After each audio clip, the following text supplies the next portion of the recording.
What's that smell? Even through the mask, I could sense the overpowering stench and shut the front door immediately. Just opening the door for a few seconds caused the burning sensation in my eyes. The strong smell was like rotting decay. Never did I imagine it would come from my own house. My name is Emily. I'm a working housewife in my early 30s. I had been living in the countryside with my husband John, whom I married the year before last. Though our marriage started out of love, things haven't been going well for the past 6 months. The reason? Our life in the countryside. Half a year ago, John got excited watching a TV show about life in the countryside and suggested we leave the concrete jungle of the city and move to the suburbs. Maybe it's good for retirement. Not just for retirement, right now. John is easily influenced by TV and magazines. He probably saw only the good parts of living in the countryside and got carried away. But it wasn't practical.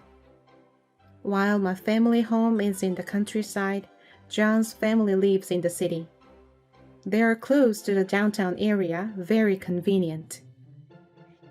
So convenient, in fact, that John doesn't even have a driver's license. He lived with his parents until our marriage, and even now he barely does any household chores. If I work late, he just eats takeout food for dinner. My job allows me to work from home, but John would probably have to quit his. I was sure this whole idea was a no-go, but the next day, John quit his job. After a big fight, and with support from John's parents, we decided to live in a rural area in the neighboring state. John initially wanted to buy and renovate an old house, but I persuaded him to rent a single-story house that was already refurbished. It was old but renovated to be very user-friendly, and we got it at a very reasonable price due to the kindness of the landlord. Our rural life, initiated by John's impulsiveness, was not smooth sailing. John wasn't securing any job and didn't seem to be seriously job hunting. All the troublesome tasks like moving preparations and city hall paperwork were left to me. And once we started living there, John began to complain about everything. The convenience store is far, there are no bars, shops close early, there are no cute girls around, just old people and a ton of bugs. He knew all this from the start. John was disgusted by the number of bugs in the countryside and would freak out at the sight of unfamiliar insects. Without a job and unwilling to go outside because of the bugs, he began to stay home all the time. He wanted comfort, so he'd leave the air conditioner and lights on constantly. When it was cold, he'd crank up the AC instead of wearing a jacket. Seeing him in a t-shirt eating ice cream with the AC at 30 degrees made me doubt my eyes. I couldn't understand what he was thinking. I decided to work from home, and as we spent more time together, I started to see his lazy and sloppy side. I tried to overlook his behavior, sacrificing my sleep to juggle both work and house chores. Overdoing things led to intense pain, and I was rushed to the hospital last month. I was diagnosed with acute pancreatitis and had to be hospitalized for a month. John was shocked by my sudden hospitalization and came rushing to the hospital. However, once he realized it wasn't life-threatening, but would require a long treatment, he quickly left. During my hospital stay, we communicated via smartphone, but always ended up fighting. I blamed him for all the stress, sleep deprivation, and the heavy burden of our lifestyle. A week before my discharge, he started ignoring all my messages and calls, so I stopped reaching out too. And today, without telling him, I got discharged, took a taxi, and returned home. I've only lived here a few months, but seeing the house again was comforting. I'm originally from the countryside, so it's not that I dislike rural living. I had made up my mind to have a proper talk with John. It was when I reached the doorknob of the house. I wondered if he went on a trip. I noticed envelopes and newspapers overflowing from the mailbox piled up in front of the house. It looked like the house had been vacant for a long time. Considering he's bad at housekeeping, maybe he went back to his parents' place? Feeling suddenly anxious, I decided to call John. The call went straight to voicemail. I sighed and unlocked the door. "I'm home." Out of habit, I spoke out loud and peeked inside. The lights were off, but it was dim. "John, are you home?" I thought he was out, but somehow the room felt warm. That's when I realized, what is that smell? Even through my mask, I could detect a strong, pungent odor, and instinctively, I closed the front door. Despite only opening the door for a few seconds, my eyes stung. It wasn't just a simple stink. An intense smell of decay, so strong it felt like it could rip my nose off. I never imagined that this smell could come from my own house. Had something happened to John leading to him not contacting me? As I pondered the cause of the smell, I received a call from John. I was so surprised that my heart nearly jumped out of my chest, but I felt relieved to know he was alive. "John, where are you?" I asked nervously, to which he replied in a carefree voice, "Me? I'm at home watching a comedy show on TV." I strained my ears and heard the sound of the television in the background. This home? It can't be. But then, whose? In an instant, my love for John vanished. "Listen, I was discharged from the hospital today. I'm in front of our house." When I told him this in a low voice, John was visibly shaken. "What? Huh?" I heard the sounds of him moving around frantically. Then, the sound of a door unlocking. He probably went out to check the front. "Don't lie, you're not here," John said with a triumphant tone. "Oh, how odd. Isn't this your house? I'm standing in front of the house you said you rented because you wanted to live in the countryside." "John, whose house are you at?" Well, that... Emily, you tricked me." John stammered and became defensive. "I'm at my parents' place. There's no one to do housework since you're not around." That's a lie.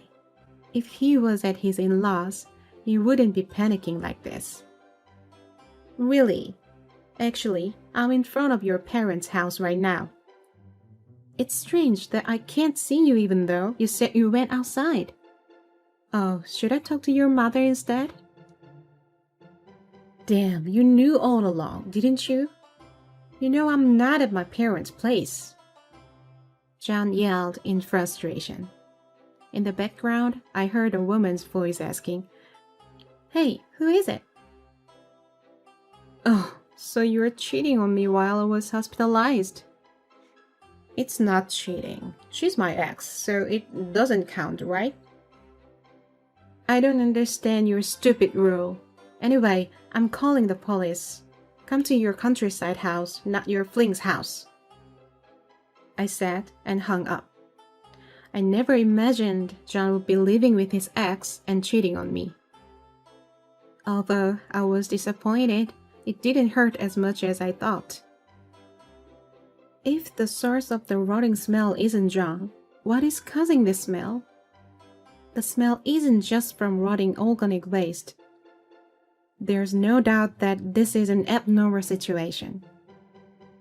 I immediately reported it to the police.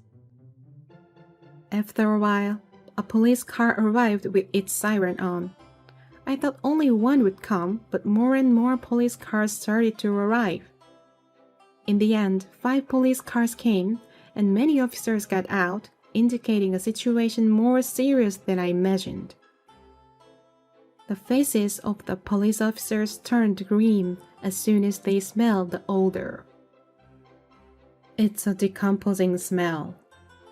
After briefly stating that, he said, "We might need backup," and started to communicate over the radio. Apart from regular police cars, some special police vehicles arrived, the names of which I didn't recognize.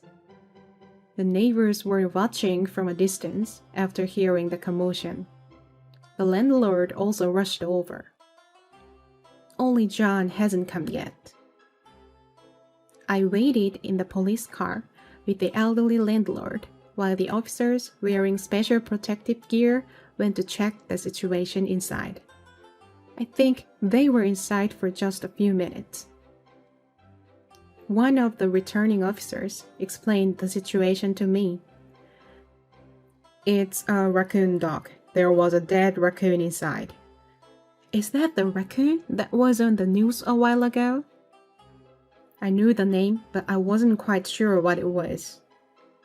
The landlord seemed to understand immediately and nodded in acknowledgement. A raccoon has a white face and is a little bigger than a cat. It's a slender animal that looks like a small bear. They are good climbers and can enter homes through small gaps. Especially abandoned houses are their favorite targets. The landlord explained it in a way that was easy to understand. It's common for raccoons to enter abandoned houses. However, it's rare to find one dead. That's why it's safer to have someone live in the house, even if the rent is low. It's better than leaving it empty. I realized that this was one of the reasons that landlord had given me such a good deal on the rent. This house is close to the mountains, so dogs and wild animals are attracted to it. We had an issue with a raccoon entering this house before. Even with thorough cleaning, some smell and feces might remain, but before, it didn't enter the main living area. The officer nodded in agreement with the landlord's statement. "There's a hole in the living room ceiling. It looks like the raccoon entered through there. Do you have any idea how it happened?" John, my husband, wanted to install ambient lighting there. We had planned to get it professionally fixed, but we've been busy and it's been left like that." While explaining to the police officer, I felt guilty. Shortly after moving in, John wanted to install stylish ambient lighting in the ceiling, but he wasn't very handy and messed it up. We had planned to call a professional to fix it, but a gap of about 15 centimeters was left. The police concluded from the evidence. "It seems your husband left the air conditioner on, turned off only the lights, and went out shortly after you were hospitalized. The raccoon entered the vacant house through the ceiling hole your husband made. It seemed to have lived for a while, ransacking the house, leaving feces and urine everywhere, and eating food like bread and vegetables. It eventually died, curled up under a blanket. It might have been weak or old. And even in the cold winter, it decayed due to the warmth of the air conditioner. Considering the intensity of the decay smell, and the presence of flies and maggots, it seemed the animal had been dead for over 10 days. The mere explanation made my skin crawl. For a strong smell like this, you'll need a specialist cleaning service. They'll handle the corpse disposal, cleaning, and disinfection. I'll arrange it for you. The landlord immediately called a cleaning service he had used before for another property. I'm sorry, but you'll have to cover the costs. It's not covered by insurance. Our tenancy liability insurance only covered damages like fires or leaks, so this incident wouldn't be covered. It's a good thing the source of the smell wasn't a human. But I felt disheartened hearing the landlord's murmured comment about a previous ceiling repair costing $3,000. Finally, the cause of it all, John arrived. Hey, what the hell happened? Did you cause this chaos because I cheated on you? That's not the case. John looked visibly scared by the intense atmosphere, but his misconception was infuriating. Is this the husband you live with? I nodded in response to the police officer. Everyone was glaring coldly at John since they had heard the entire story from the police officers and the landlord. You sure took your time getting here. Don't you feel sorry for your wife who's fallen ill because of the unfamiliar country life all for you? The landlord made a sarcastic remark to John. Wait, landlord? Why are you here and why am I the one being scolded? It's just a little fling, no big deal. More importantly, why are so many police officers here? Please leave. Everyone was astonished by John's brazen response. I tried to stop the landlord from lecturing John. I've reached my limit living with you. Let's get a divorce. Upon hearing my firm words, John panicked. Divorce? I'm unemployed. I need you to support me. A man who not only doesn't apologize for cheating, but also openly admits to being a freeloader is not what I need. Why don't you seek help from your ex? She doesn't earn much from her part-time job and she's always nagging me to work or do housework if I plan to stay with her all the time. Aren't you stupid? It's only natural to contribute if you're living together. I was foolish for trying too hard all by myself till now. Your only reason for not wanting a divorce is my money, isn't it? So what? Of course I love money the most. Among all of my women, you earn the most. You love me, so what's the problem? What's wrong with you working and me enjoying? Are you serious? I was dumbfounded by his extreme selfishness. My desire for a divorce grew stronger. Any healthy adult should work. The police officer murmured. The landlord joked. Maybe his rotten nature is what attracted that raccoon. I can't help but laugh. It wasn't funny, but I felt relieved. John, turn up the air conditioner. I gave up talking to John and pointed to the house entrance. There's no point in talking anymore. Let's teach him a lesson. Why so sudden? You left them on when you went out, didn't you? Turn them off. We'll talk after. I smiled and was assertive. The police officers made way for John. Ah! A few seconds later, we heard John scream. Box! Box! John crawled out trembling and on the verge of tears. So, did you turn off the air conditioner? Of course I couldn't. How can I touch that? The remote has so many maggots on it. Yuck. Everyone watched John's frantic reactions with cold eyes.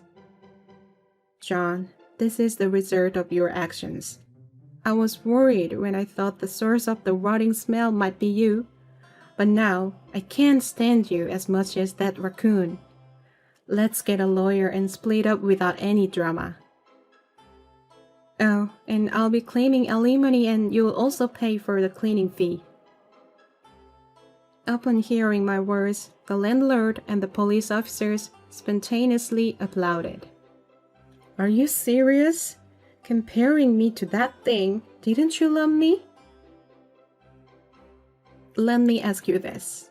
If I arbitrarily quit my job because I wanted to live in the countryside, left all the troublesome procedures to you, lazed around and played every day, didn't even visit you when you were hospitalized due to illness, and cheated on you, would you still love me? I can't.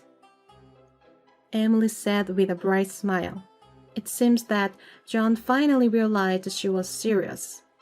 He collapsed to his knees in defeat. Later on, the landlord introduced Emily to a lawyer he knew, allowing her to claim compensation from both John and his ex-girlfriend with whom he had an affair. However, John was jobless. When she informed her in-laws about the divorce and the circumstances leading up to it, they intervened and covered the compensation and other costs. Upon hearing from the lawyer, John begrudgingly paid the alimony, and it seems he was dumped by his affair partner as a result. And so, Emily was able to divorce John without any lingering ties. She quit her rural life, moved to a moderately urban area, and is now enjoying a stress-free life.